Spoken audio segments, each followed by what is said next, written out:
Let's continue our talk on Stoicism, going over the Meditations by Marcus Aurelius. We had landed in Book 7, and today I would like to talk about a section that I find both really fascinating but also kind of difficult. Number 58. In every contingency, keep in your mind's eye those who had the same experience before and reacted with vexation, disbelief, and complaint. So where are they now? Nowhere. Well then, do you want to act like them? Why not leave the moods and shifts of others to the shifting and the shifted, and for yourself concentrate wholly on how to make use of these contingencies?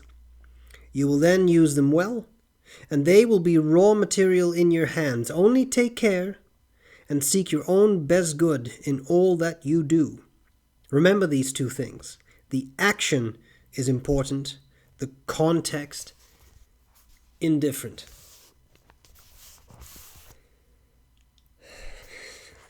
That could be easier ones. Exegesis. So what does any of this mean? I've been thinking about this one for a while, and I think the first part is the easiest part. And in a way, I think that's also a very comforting part. Think about all the things that you can face in life. Issues of whatever nature. Issues with unpleasant people. Issues in relationships. Issues at work. Issues in traffic. Issues, whatever issues you can have. And think about how it is almost impossible, statistically speaking, that you're the first person to be in that situation. Because when you think about it, it's very likely that at some point in the history of humankind, someone has been in that same position. If someone has been in that same position, it's fairly likely they made it through. Or not. But I think for most of life's problems, it's probable that those people made it through. And in a way, I find that a comforting thought. Because the thought is, they could do it, so then maybe you can as well. Likely you can as well. But you do have to do it. That's the harder part, the actually doing it. But the realization alone, I really found quite helpful at times. You're not the first one to go through this. You're not the last one to go through this, for sure. And others before you have managed to live through this, have managed to do these things as well. And that, I think, is an interesting thought. And think about those people who have not easily made it through those things. Think about those people who responded with all those things that a Stoic tries to avoid. With what Marcus Aurelius writes here, with vexation, with disbelief, with complaint. And where did that land them? Where did they end up? Well, those who complained still had to go through that thing. And that's it, isn't it? That's it. Nothing really changed. Nothing ever became easier with complaint, with disbelief, with struggling against things you cannot change. And some things you can change, and then struggle may make sense. But I think that's an important thing to realize. Think of what they have been through. That doesn't mean your situation is easy, but others have been able to make it through that thing as well. And all the things they tried to change it in ways of vexation, disbelief, complaint, this cannot be true, oh, this is terrible, etc., that has not got them to where they needed to be. Right? It was in dealing with the situation, or sometimes accepting the situation, that those people ended up where they needed to be able to move on. Why not leave the moods and shifts of others to the shifting and the shifted? And for yourself, concentrate wholly on how to make use of these contingencies. What can you do? What can you not do? What should you do? What should you avoid? How can you think about the situation you are in a different manner that makes it easier for you to handle? I think that's a very interesting way to look at things. I also like what he writes here. Concentrate wholly on how to make use of these contingencies. You will then use them well, and they will be raw material in your hands. I'm not entirely sure if I'm interpreting this correctly, but what that means to me is learn from the situation you are in, learn from what others have done, but also realize that whatever situation you are in, hard as it may be at the time, and very difficult as it may be to actually see this, it is an opportunity for you to learn and an opportunity for you to grow. In other words, raw material that you can shape,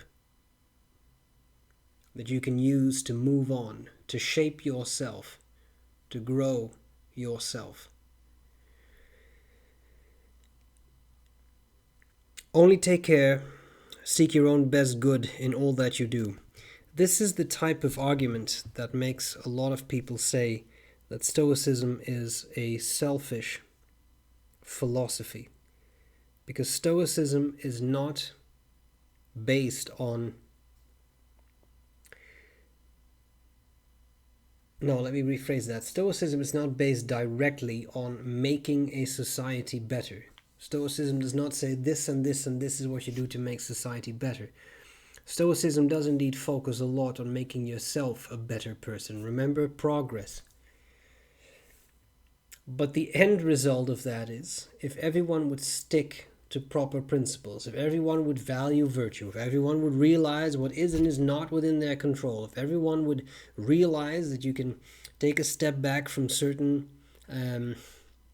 emotions that may upset you, and that you can take that step back and then you can process them and then you can come back to something. If everyone would realize that, then I think as a result, and there's some other stuff, but like those are some of the basics, then as a result society may become a better place just by everyone being better people who are not upset over things that are not worth getting upset about, who understand that some things are not within our control and other things are, right? That kind of stuff. So I wouldn't say that Stoicism is a selfish philosophy, but it is a philosophy that puts you first. And that may sound like it's selfish, but when you think about it, think about the people that you have in your life who have treated you poorly, who have been toxic to you, who have had bad effects on you. Does it make a lot of sense to you to keep those people in your life? Because the result is you will suffer. Not them. You will. Because it's hard. So I think when you read, only take care and seek your own best good in all that you do, that is one aspect of that. It's not about being selfish, but it is about putting yourself first. And sometimes people forget that that is not only your right, but that sometimes it is required to stay sane. Second aspect is, of course, the idea of be the best version of yourself. Do things the best way you can. In the parlance of our times, don't half-ass it. If you do something, then actually do it. Do it with full attention and do it. Do it as properly as you can. That is a very Stoic approach. Now, the final sentence I find the most fascinating. Remember these two things. The action is important, the context indifferent. I'm struggling a bit with that one. Is he trying to say what you do matters, but not so much the context in which it is done. In other words, in very Stoic terms, virtue is most important and everything else is secondary, doesn't matter what situation you're in.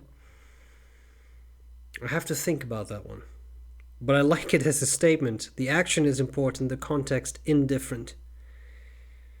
Yeah, I'm going to have to think about that one. That was the one sentence that I've been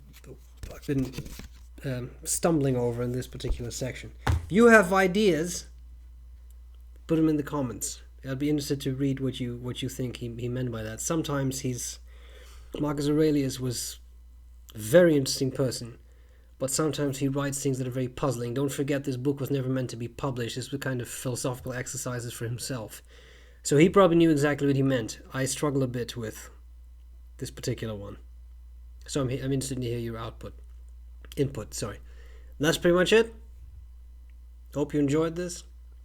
Next time we get to a very short one, but it's a famous Marcus Aurelius quote, so I look forward to that. Let's do that one then. I'll see you later. I hope this was useful. Hang in there and stay safe.